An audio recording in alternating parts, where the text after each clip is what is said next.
Good morning, everybody. Welcome to the STEAM Lab at Melrose Library. I'm Mr. Craig. I'm Mr. Ryan. Welcome to Little Lab Coats.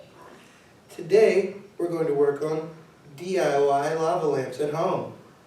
You should be able to make this with materials you guys have in your kitchen or in your closet.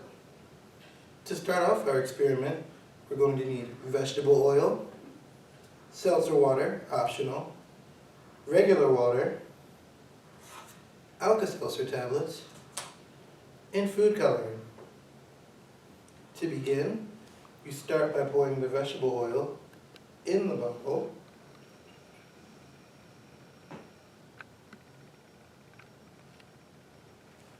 If you do not have a steady hand, a funnel works quite well.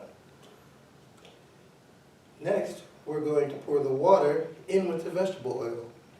One thing we're going to notice is that the water and the vegetable oil do not mix with each other. Mr. Ryan, what's the next steps? The next step is to add our food dye. Be very careful, this will stain you and everything around you if you spill it.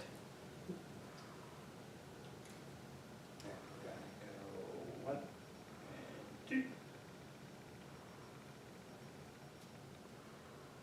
Got a little blue in there, and then we're going to add some green as well. Give it a nice contrast to our water and our oil. All right. And for the final step, we add the Alka-Seltzer tablets.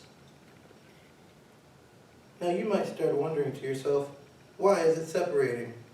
That's because of the carbonation of the Alka-Seltzer tablets with the water and the vegetable oil. Pretty soon, the food dye will take shape of the bubbles, sink to the bottom, and as you can see with our first experiment, create its own little solution. Also to keep in mind, do not put the cap on your bottle while the Alka-Seltzer is doing its thing. The release of the gas in a sealed container could cause it to explode. We don't want that to happen. No one wants to get messy. And as you can see, the bubbles start to form, and in a few seconds you have your own DIY lava lamp.